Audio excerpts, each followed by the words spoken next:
O movimento Exposed começou a ser divulgado nas redes sociais a partir da semana de 10 de maio. Vítimas de violência sexual no Brasil utilizaram a hashtag em suas redes sociais para relatar o assédio ou abuso que sofreram. O depoimento, na maioria das vezes, contém nomes, fotos e prints de conversa com o agressor.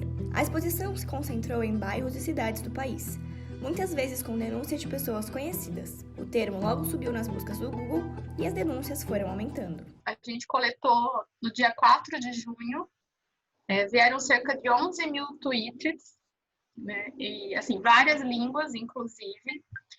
O que a gente percebeu que tinha muita coisa local, então eles colocavam expose a cidade, e tinha, assim, a exposição pública total da pessoa. Então, nome, né? Daí tinha a cidade, então já era mais fácil de localizar de onde era a pessoa. Então, foi uma exposição, assim, total mesmo a gente falando do acusado. Quando eu vi a hashtag, eu me senti mais familiarizada com as pessoas, sabe? Eu senti que eu deveria fazer alguma coisa. Não só expor o que aconteceu comigo, e que provavelmente aconteceu com várias outras meninas do nosso grupo, assim, do nosso meio social, de onde eu morava e tudo mais. E aí eu expus a minha história, coloquei, acho que foram 5 páginas de relato, e várias meninas começaram a falar comigo. Por eu não ter feito uma denúncia formal, eu sempre senti que estava faltando alguma coisa nesse caso e demorou muito para eu conseguir falar sobre isso, então o fato das outras pessoas estarem fazendo me motivou a querer conversar mais sobre o assunto. Antes de postar, eu tinha conversado com algumas outras meninas que também postaram, e eu achei que seria como tirar um pouco do peso das costas.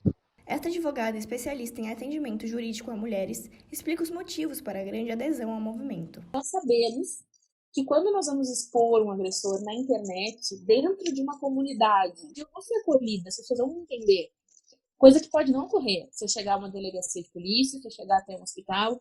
Então, isso faz com que as mulheres se sintam incentivadas, encorajadas de fazer esse tipo de denúncia. No entanto, esse tipo de relato deve ser feito com cuidado, para que a vítima não sofra consequências por expor o agressor.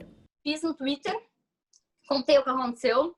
Em nenhum momento na internet eu coloquei nomes, porque se você coloca nomes, você pode ser processado por difamação. Então, antes de colocar também, escrever meu relato e tudo mais, eu procurei umas amigas que são advogados e elas realmente orientaram.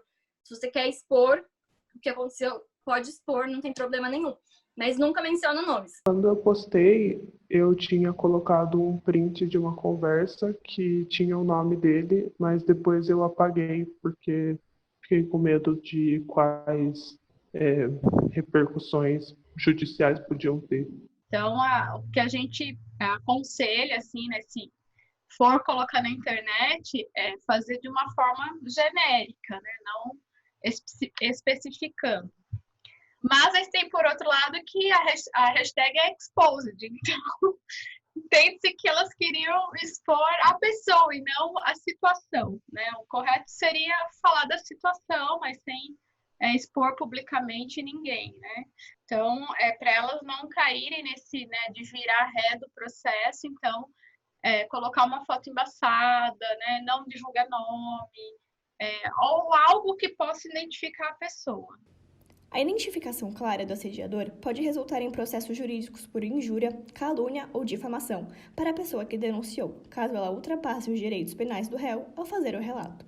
Esta advogada conta a defesa de um caso em que a mulher foi processada pelo agressor após expô-lo na internet. Ela fez uma postagem no Facebook em que não só ela relatava em detalhe o que aconteceu, como também ela botava o nome do cara, o link do perfil do cara e 2 fotografias do cara. E aí ele entrou com uma ação contra ela pedindo R$10 mil de indenização a título de danos morais.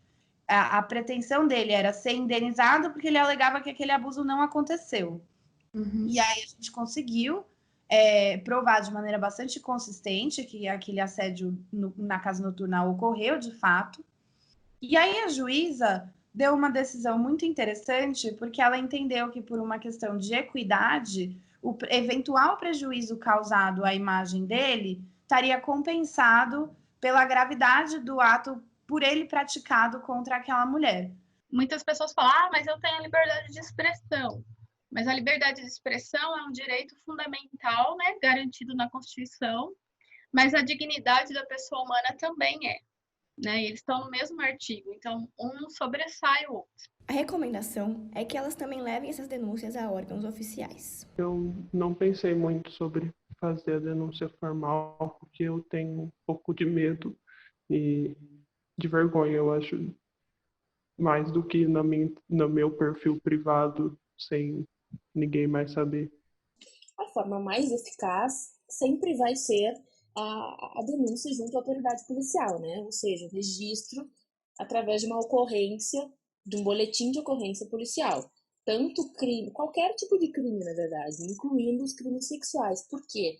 Porque os crimes sexuais, eventualmente, a gente encontra vestígios de que ele ocorreu no corpo da vítima, né? Então, para isso, para que a vítima possa produzir provas nesse sentido, por exemplo, através do exame de corpo de delito, eu preciso que essa denúncia seja feita diante da autoridade policial. Algumas mulheres só conseguem denunciar muito tempo após o abuso, mas o prazo limite para levar o crime à justiça varia em cada caso, e o processo pode ser aberto muitos anos após o ocorrido na maioria dos crimes sexuais. O único prazo para denunciar é o prazo prescricional, que ele é calculado a partir do máximo da pena. É muito comum que a gente tenha casos de violência sexual que são bastante antigos e que as pessoas resolvem, às vezes, dar consequência a isso somente anos depois.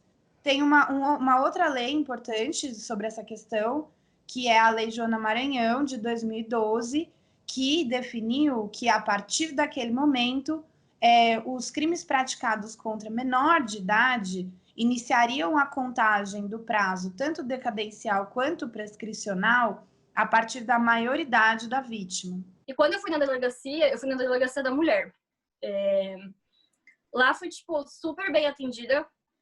Sim, foi muito bom. Eu não esperava que seria uma coisa tão fácil, assim, entre termos, sabe? De atendimento, de ser acolhida e tudo mais. E mesmo sendo 9 anos, eles aceitaram, porque o crime, no meu caso, prescreve até 10 anos. Por causa desse tipo de ação, de diversas mulheres que expõem seus agressores, muitas mulheres que foram vítimas ou que são sobreviventes, né, que eu acho que é um jeito mais interessante de caracterizar, e que estavam silentes até então sobre os atos de violência que tinham sofrido, passaram a querer falar a respeito, a reconhecer que aquela situação se tratava de fato de uma violência sexual a partir desses relatos. A gente não tem ainda estudos, né, mostrando se o Exposed teve um resultado prático no número de denúncias e tudo mais. A gente ainda não tem isso. Mas a tendência é que isso ocorra, porque no dia a dia a gente vê isso acontecendo. Pessoas que procuram, depois do Exposed mesmo, algumas pessoas, alguns coletivos de mulheres que foram vítimas do mesmo agressor, procuraram a mim e outras advogadas justamente para isso, para ajuizar aquela situação, para judicializar a situação, os crimes dos quais elas foram vítimas. E depois que eu fiz a denúncia, minha vida mudou completamente. Como tirou algo das minhas costas, sabe? Tirou uma coisa bem pesada, assim, e eu voltei para mim.